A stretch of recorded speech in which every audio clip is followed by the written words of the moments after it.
विद्यार्थियों, मैं डॉक्टर रोहिताश्व कुमार, सहायक आचार्य श्री राधेश्याम आर मुरारका राजकीय महाविद्यालय जूझ, बीकॉम पार्ट थर्ड विषय वीएसटी, प्रश्न पत्र प्रथम, अंकेक्षण और प्रबंध लेखांकन।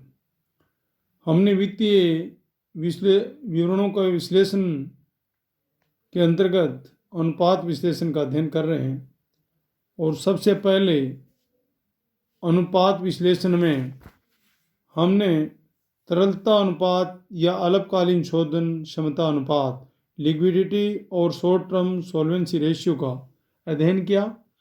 इसमें हमने चालू अनुपात या कार्यशील पूंजी अनुपात, करंट रेशियो और वर्किंग कैपिटल रेशियो का, तत्पश्चात हमने इसके अंतर्गत अन्य रेशियो जो थे, त्वरित अनुपात या अम्ल परख अनुपात, क्यूब और एसिड टेस्ट रेशियो के बारे में विस्तार से समझा और चालू संपत्तियां चालू दायित्व के संबंध में विचारणीय तथ्य थे उनका अध्ययन किया।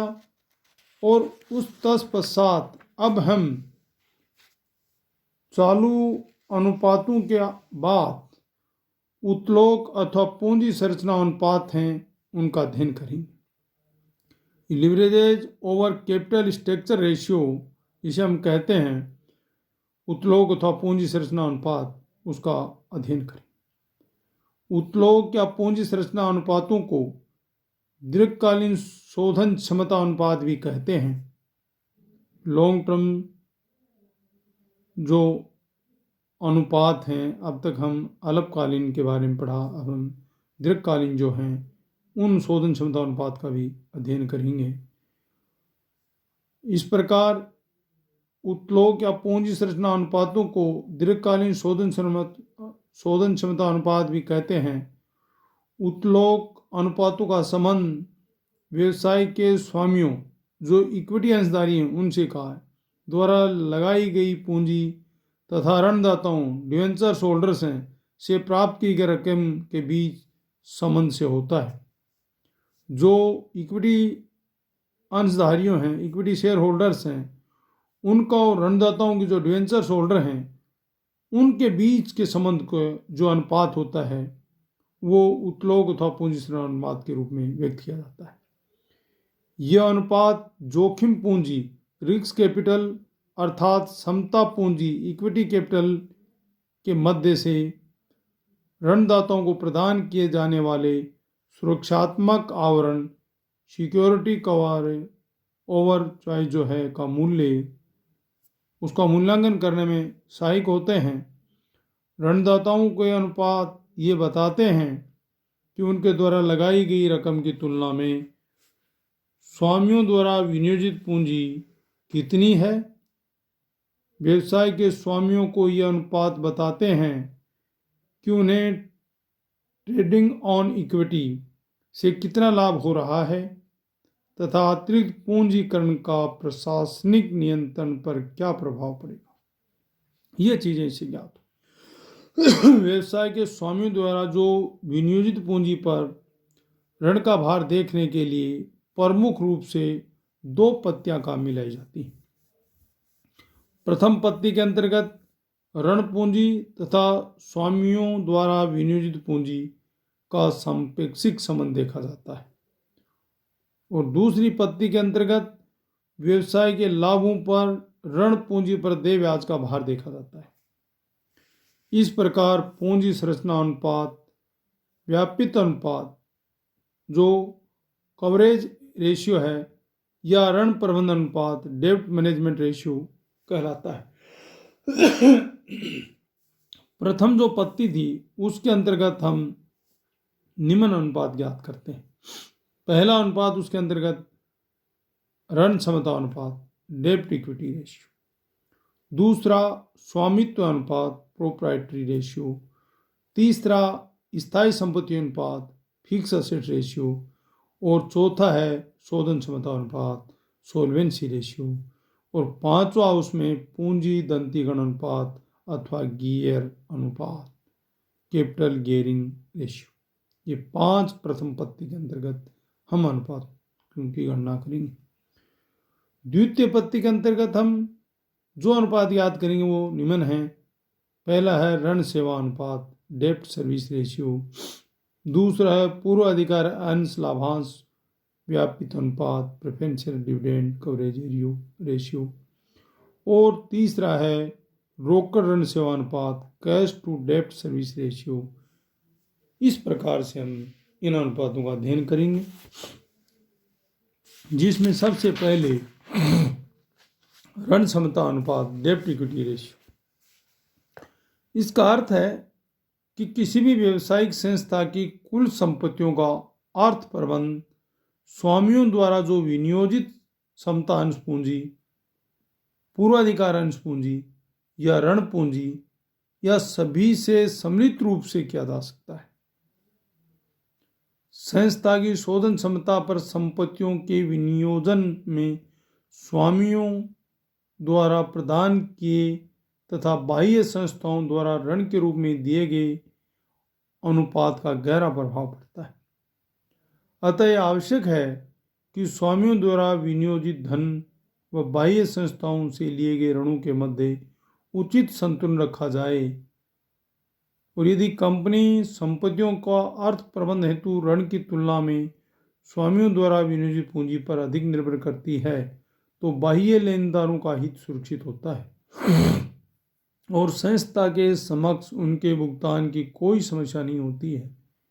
यदि संस्था कुल संपत्तियों के अर्थ प्रबंधन में बाह्य ऋणों का अनुपात स्वामियों द्वारा विनियोजित पूंजी से अधिक रखती है, तो ऋणदाताओं का हित अपेक्षाकृत कम सुरक्षित होता है, क्योंकि भावी हानि की जोखिम उठानी पड़ सकती है और इसके अतिरिक्त कंपनी ऋणों के भुगतान के समय वित्तीय कठिनाइयां भी अनुभव कर सकती है।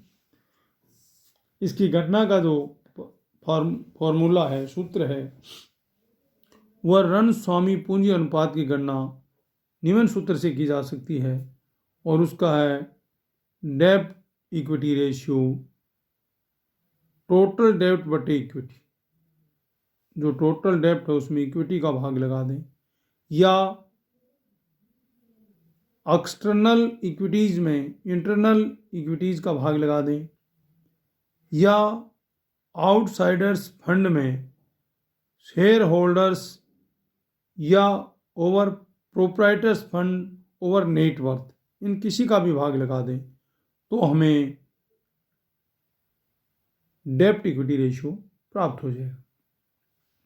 अब टोटल डेब्ट ओवर आउटसाइडर फंड्स जो हमने बताए हैं वो कौन कौन से होते हैं, कौन कौन सी उसमें मद सम्मिलित की जाती हैं, तो उसमें long terms boring plus short term borrowing, जो उधार हैं चाहे लंबे समय के हो चाहे कम समय के हो, वो सम्मिलित की जाती है।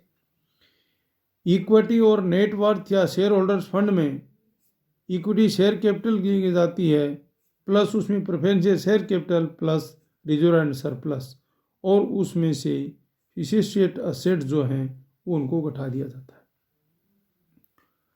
अतः जो घटक हैं वो बाह्य समता ऋणों में अल्पकालीन व दीर्घकालीन सभी प्रकार के ऋण व चालू दायित्व सम्मिलित किए जाते हैं, जबकि आंतरिक समताओं अथवा स्वामित्व में समता अंश पूंजी, पूर्वाधिकार अंश पूंजी, पूंजी संचय, प्रतिधारित अर्जने तथा आधिक्य से बनाए गए अन्य आगम संचय सम्मिलित होते हैं, किंतु एकत्रित हानियां स्थगित व्यय, कृत्रिम संपत्तियां व अमूर्त संपत्तियां जिनका कोई वसूली नहीं हो, उसे घटाया जाता है। कुछ जो विद्वान हैं उनके द्वारा ही ऋण क्षमता अनुपात के स्थान पर दीर्घकालीन ऋण क्षमता अनुपात ज्ञात करना अधिक उपयुक्त समझते हैं। दीर्घकालीन ऋण क्षमता अनुपात लॉन्ग टर्म डेब्ट इक्विटी रेशियो की गणना यदि करते हैं तो यह अनुपात संस्था के पूंजीकरण में दीर्घकालीन ऋणों के अनुपात को प्रदर्शित करता है। इस अनुपात की सहायता से यह अनुमान लगाया जा सकता है कि पूंजीकरण किस भाग के लिए दीर्घकालीन ऋण द्वारा वित्त प्राप्त किया गया है। अतः इसके अनुपात की गणना का जो सूत्र है वो है लॉन्ग टर्म डेब्ट इक्विटी रेशियो बराबर इक्विवेलेंट जो बात है वो लॉन्ग टर्म डेब्ट बटे इक्विटी और नेट वर्थ, इसका भाग लगा के याद किया जाता है। दूसरा इसमें जो था स्वामित्व अनुपात, प्रोप्राइटरी रेशियो, प्रोप्राइटरी, इसका अर्थ है कि इस अनुपात को स्वामी पूंजी कुल संपत्ति अनुपात, net worth to total assets ratio या share holders equity to total equity ratio या इक्विटी रेशियो भी कहते हैं इसे। ये अनुपात स्वामियों के कोषों, नेट वर्थ तथा कुल मूर्त संपत्तियों अथवा कुल क्षमताओं के मध्य संबंध को प्रदर्शित करता है। और इसके गणना के लिए जो फॉर्मूला है वो प्रोप्राइटरी रेशियो बराबर इक्वल प्रोप्राइटर्स फंड बटे टोटल असेट्स। जो प्रोप्राइटर्स फंड हैं, कोष हैं, उसमें टोटल असेट्स का भाग लगा दें, प्राप्त हो जाए। अब टोटल असेट्स में हमें क्या क्या होती हैं? टोटल असेट्स में फिक्स असेट्स, स्थायी संपत्तियाँ, प्लस करेंट असेट्स, चालू संपत्तियाँ, plus revivable value to individual assets, यदि उसकी कुछ वसूली मूल्य, प्राप्ति मूल्य, तो वो सम्मिलित किया जाता है। अतः स्वामियों के कोषों में अंश पूंजी, सामान्य संचय, यो अन्य अवितरित लाभों को सम्मिलित किया जाता है और उसमें से अवितरित हानियों को घटा दिया जाता है। यदि मूर्त संपत्तियों में चालू व स्थायी संपत्तियों के साथ साथ अमूर्त संपत्तियों को उनके वसूली मूल्य पर लिया जाता है, कृत्रिम संपत्तियों को छोड़ दिया जाता है तथा संचयों में से घटा दिया जाता है। ये इसके घटक है। और इसका महत्व क्या है? यह अनुपात ये बताता है कि व्यवसाय की कुल मूर्त संपत्तियों के किस भाग के लिए अंशधारियों से पूंजी दी है। जो मूर्त संपत्तियां हैं उसके किस भाग के लिए जो अंशधारियों ने पूंजी दी है। यह अनुपात ऋण मूर्त संपत्तियों के विपरीत अनुपात है, क्योंकि यदि अनुपात को 100 में से घटा दिया जाए तो ऋण मूर्त संपत्तियां अनुपात निकल आएगा। यह अनुपात जितना अधिक होगा, कार्यशील पूंजी के लिए संस्था को बाह्य स्रोत पर उतना ही कम निर्भर होना पड़ेगा तथा दूसरी तरफ ऋणदाताओं को उतनी ही अधिक सुरक्षा प्राप्त होगी तथा संस्था का अतिरिक्त ऋण प्राप्त करने में सुविधा रहेगी। अतः यह अनुपात जितना अधिक होगा, आर्थिक दृष्टि से संस्था उतनी ही सुदृढ़ मानी जाएगी। अतः ध्यान देने की बात यही है कि संस्था की अर्जन क्षमता की स्थिरता होने पर तुलनात्मक रूप से नीचे स्वामित्व अनुपात साधारण से लाभदायक होता है। इस प्रकार से हम इसमें स्थायी संपत्तियों के स्वामित्व कोषों के अनुपात, ratio of fix assets to proprietors funds भी याद कर सकते हैं। तो ratio of fix assets to proprietors fund equal बराबर fix assets after depreciation, depreciation घटाने के बाद जो संपत्तियां, स्थायी संपत्तियां होंगी, उसमें प्रोप्राइटर्स फंड का यदि भाग लगा देते हैं तो हम ratio of fix assets to proprietors fund याद कर लेते हैं। दूसरा, हम चालू संपत्तियों पर स्वामियों के कोषों से अनुपात, ratio to current assets to proprietors funds की गणना, करेंट जो चालू संपत्तियां हैं, करेंट असेट्स हैं, उसमें प्रोप्राइटर्स फंड का बाद एक याद कर सकते हैं। और तीसरा जो था हमारी संपत्तियों, मुख्य रूप से जो इस अनुपात की में, वह स्थायी संपत्ति अनुपात था, फिक्स असेट्स रेशियो। और फिक्स असेट्स रेशियो में हम ज्ञात करते हैं तो net fix assets after depreciation में यदि टोटल लॉन्ग टर्म फंड और नेट कैपिटल एम्प्लॉयड का भाग लगा दें तो हमें फिक्स असेट रेशियो प्राप्त हो जाएगा। अथवा हम नेट फिक्स असेट्स में यदि net worth plus long term borrowing का भाग दे दें तो भी इसे ज्ञात किया जा सकता है। उसके अलावा भी फिक्स असेट रेशियो यदि हम ज्ञात कर सकते हैं, लॉन्ग टर्म फंड में नेट फिक्स असेट्स का भाग लगा दें तो भी हमें ज्ञात हो जाएगा। इस प्रकार से हम स्थायी संपत्ति अनुपात भी ज्ञात कर सकते हैं। और इसके बाद है शोधन क्षमता अनुपात, सोल्वेंसी रेशियो ओवर डेब्ट टू टोटल असेट रेशियो। इसकी गणना के लिए भी हम total debtors over total outstanding liabilities में टोटल एसेट्स का भाग ले दें तो हमें शोधन क्षमता अनुपात सोल्वेंसी रेशियो ज्ञात हो जाएगा। और इसकी गणना का दूसरा सूत्र है डेब्ट टेंजेबल असेट्स रेशियो, भी इसका नाम रखा है ऋण मूर्त संपत्तियों के आधार पर, डेब्ट टू टेंजेबल असेट्स रेशियो। तो उसमें टोटल डेब्ट्स में टोटल असेट्स माइनस इंटेजिबल असेट्स को घटाते हुए इनको 100 से मल्टीप्लाई कर दें, गुणा कर दें, तो हमें डेब्ट टेंजिबल एसेट्स रेशियो प्राप्त हो जाएगा।